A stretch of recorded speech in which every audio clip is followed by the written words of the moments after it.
come.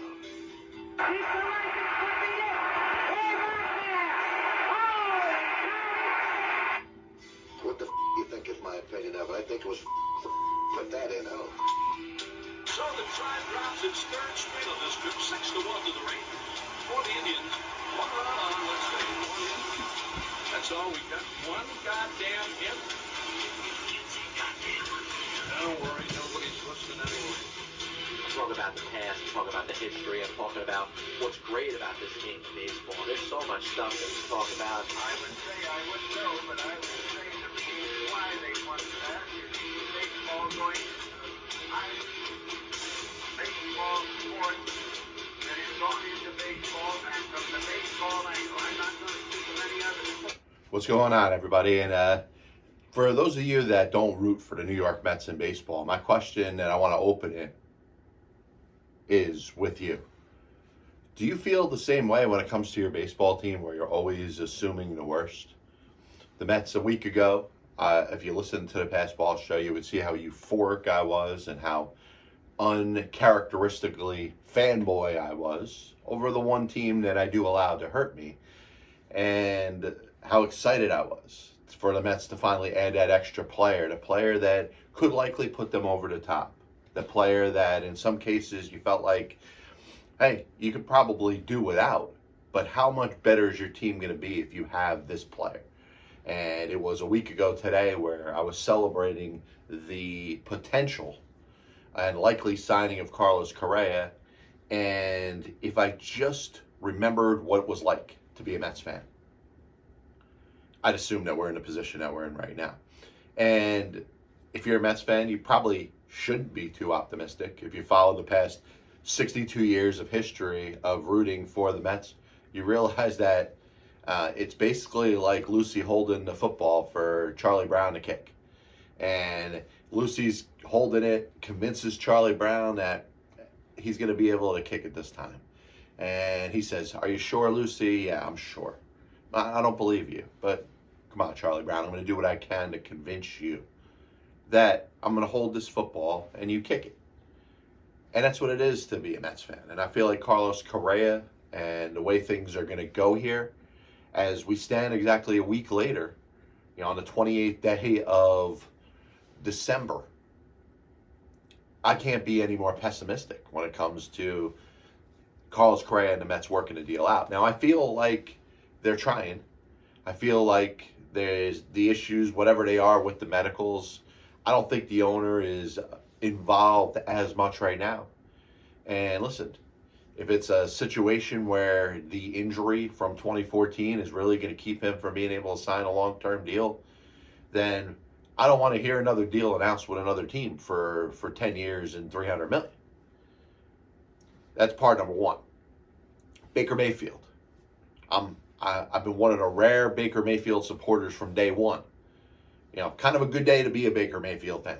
Watching him torch the Denver Broncos, scoring 51 points, making a good case that he could be a starting quarterback in the NFL next year. And as a Tennessee Titans fan, and if I get a chance, I'm going to touch a little bit on Tennessee, Jacksonville, Week 18, a little bit about that. I'd like to see Baker start over Ryan Tannehill. Maybe the Titans pick him up this year.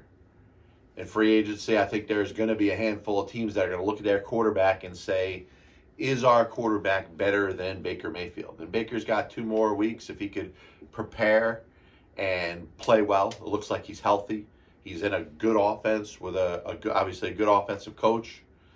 If they can allow him to do the things that made him successful in college and at times in the NFL with the Cleveland Browns, that's a story that I'd like to see resurrect itself, because I don't feel like he was pushed out from the Cleveland Browns in necessarily a fair manner.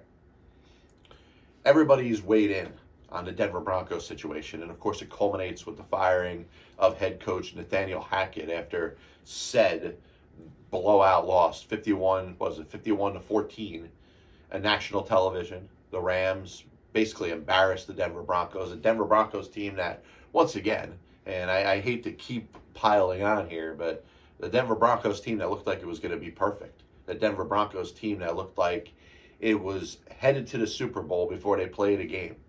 They brought in Russell Wilson. They have a good defense. They bring in an offensive-minded coach. They got a 2 running back set. They got some solid receivers. This is a team that had everything. The expectation was the AFC West was going to be the best division in the National Football League, and it hasn't. It's really been one of the worst. In fact, if you think of the 2 South divisions, other than that, there hasn't been a worse division in the NFL than the AFC West. Obviously, the AFC South, the NFC South may bring 2 teams that have losing records into the postseason. So you can't be worse than that. But the other 6 divisions, there hasn't been worse performance than the Denver Broncos. A little bit from the Raiders. Chargers and Chiefs look like they're going to be okay. But the Denver Broncos, this is a team that was supposed to win the Super Bowl. This was the first team that I thought was declared Super Bowl champions before they ever played a game. And you want to say the scapegoat is gone. Okay. You replaced the coach. You probably identified fairly early on that Nathaniel Hackett wasn't going to be the long-term answer as a head coach of the Denver Broncos. And you know what? I believe in it. If you believe you don't have the right person, yeah, it's better to give yourself an opportunity to move on and look for somebody else. And I think the Denver Broncos want to get ahead of things. Yeah, there's been a couple other head coach firings this year, right? So you want to be out there and have the opportunity to get that next big-time head coach, maybe interview, and set yourself up to where you're not getting a secondary or tertiary choice. So if you look at the head coach firings that have existed in the NFL this year, there's 3 of them now. You know, Denver still to me looks like the more prominent job. If I'm looking to come from college, if I'm that top NFL assistant, yeah, there's going to be a lot of demand for that Denver Broncos job. But what has to be factored in is the performance of Russell Wilson. And I know others have touched on this, so I'm trying not to be too long with it. Russell Wilson was a Super Bowl winning quarterback. Russell Wilson brought his team to 2 Super Bowl appearances, could have won that New England game. Maybe a bogus play call at the end. If you just ran the ball at Marshawn Lynch, you get in from a couple yards out, and Seattle is back-to-back Super Bowl champions. And you look much different to being a 2-time Super Bowl champ than just winning once. But very, very few quarterbacks win Super Bowls in the NFL.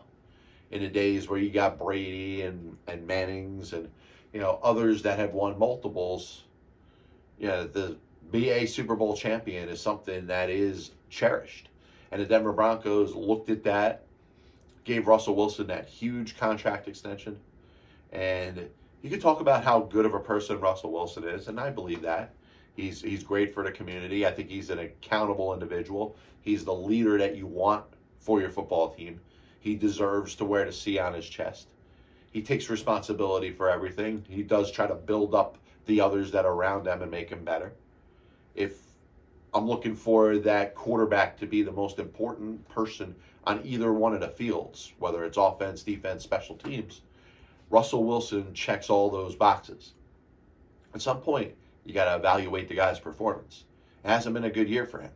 Now, is it the offensive scheme there in Denver? I think people are trying to make too many excuses for somebody that may be washed. He may be shot. He may be done. And obviously shot, I don't mean in a literal sense. I mean, he may not have anything left. And if he doesn't, it's going to set the Denver Broncos back quite a bit of time. Now, the Broncos aren't going to release him after year 1 or year 2 or year 3. The extraordinary cap hits that are set to hit the Broncos, if they were to do so, is a waste of time. You might as well take your shot next year, take your shot the year after, probably take your shot in year 4, and hope that Russell Wilson can get himself righted, because his performance to this point is not acceptable. And if you want to blame the head coach as being the reason that the Denver Broncos have failed to this point, you can't exonerate the quarterback, the Pro Bowl winning, all-pro quarterback that's won a Super Bowl, got his team to another, and the expectation is that they're supposed to win. You can't let them off the hook. You can't exonerate him. You can't tell me that Russell Wilson is not part of the problem here. Now, is there a solution? I mean, maybe you go out there and you Matt Flynn him. And you think how crazy this might sound, But if you're the Denver Broncos and you're looking, maybe you're not going to get it in the first round this year because you gave up your first round draft pick to get Russell Wilson. And as you sit there with one of the worst records in the NFL, you're going to watch as Seattle could go out there and swoop and get, a Stroud or a Bryce Young or somebody like that. But maybe if you look in the second or third round and there's somebody that you identify that can be a leader, that could be a winner, that could potentially be a starting quarterback in the National Football League, I think if you're the Denver Broncos, you take a shot at it. And you let him work with Russell Wilson. And it goes back to the things I've said before. You don't expect an incumbent quarterback to mentor his successor. Joe Montana didn't do that for Steve Young. Brett Favre didn't do that for Aaron Rodgers. Ryan Tannehill's not going to do that for Malik Willis, as you heard him say in the offseason this past year. But give me somebody that you can believe in. And if it's not Russell Wilson, then have somebody else on that roster that can do it. And at least at this time next year, if the Broncos are fumbling and stumbling, but showing a little bit of promise, maybe you put somebody out there that isn't Brett Rippon, and you see how the offense cooks with them. And maybe there's a chance that Russell Wilson may be the highest paid backup quarterback in the history of the National Football League. I was thinking about Tennessee and Jacksonville playing in Week 18. One of the rare occurrences where you're looking at, it doesn't matter what happens in Week 17. The Jacksonville Jaguars are playing the Houston Texans. They could lose to them. The Titans, what seems like it could be a big game against the Dallas Cowboys, doesn't matter. They could rest all their starters. And the team that wins the Week 18 matchup between Jacksonville and Tennessee is going to the postseason. And like I mentioned before, what may happen is one of those teams may have a losing record. The Tampa Bay Buccaneers or the Carolina Panthers. A little bit of chance shot opportunity for the New Orleans Saints. One of those teams may have a losing record and make it into the NFL. And I've thought about how extreme do you want to go in regards to reseeding in the NFL to assure that the teams with the better records play the home games. Because that's the way it works out. I mean, if you're a division champ, let's say you win Division 2 or Division 3, I mean in regards to highest winning percentage, best record. If you match up in the AFC Championship or NFC Championship, the team with the second seed has the better record. They're going to have home field advantage. So how far do you want to go with this? Do you want to reseed after the 7 teams are put into the playoffs?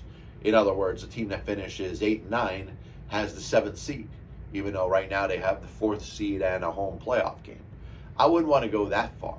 But what I would like to do is, as you set the matchups up 2-7, 3-6, 4-5 in each respective league, take a look at records. And if the wild card team went 13-4 or 12-5, and the division winner went 8 and 9, then the game should be played in the ballpark or the stadium of the team with the better record.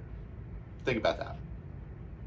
Last point in the show today, and as always, I want to thank everybody for tuning in to the Pass Ball Show, brought to you by JohnPielli.com, St. Aloysius Church in Jackson, New Jersey, by Two Ways, One Passion Food Truck located in Scranton, Pennsylvania.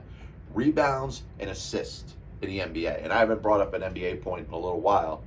And, I think of Russell Westbrook when I think of this manner in which rebounds and assists are getting to be a little bit overrated. And I think it's becoming the flashy stat line.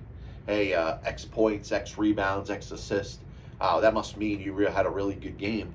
But I think what it's causing is players and the National Basketball Association to be chasing these stat lines as opposed to chasing championships, chasing opportunities to give themselves and their team a chance to win. Winning should be number one. Going for a championship should be number one, not individual stat lines. And the media has glorified these X amount of points, X amount of rebounds, X amount of assists. Hey, he had so block shots, steals, whatever. I'm starting to look at it in a negative light. Russell Westbrook, Mr. Triple-Double, has never won a championship. Does that mean that he has single-handedly brought his teams down? Or am I accusing him of perhaps chasing the stat line instead of doing what he needs to do to make his team better? Now, the counterpoint of that would be, well, assists aren't bad. You're passing the guys, you're giving them shots. Rebounds, listen, especially on the offensive glass, should be helping your teams to win. But the media glorifying the stat lines has allowed for players to chase said stat line instead of chasing the championship. I went a little nostalgic this morning, played the old Pass Ball Show theme song. I've been going through trying to find some of my older shows, 1 through 148. I think we've recovered about 50 of them so far, so we're going to continue to try to build them up, bring them back. This is Pass Ball Show number 656, and everybody that has spent even a second to click on and listen to a point or two that I've said, I thank you from the bottom of my heart. God bless you, and as always, I'll see you on the other side. Let me start by telling you this. I have never used steroids, period. Jerry, just remember, it's not a lie. You believe it.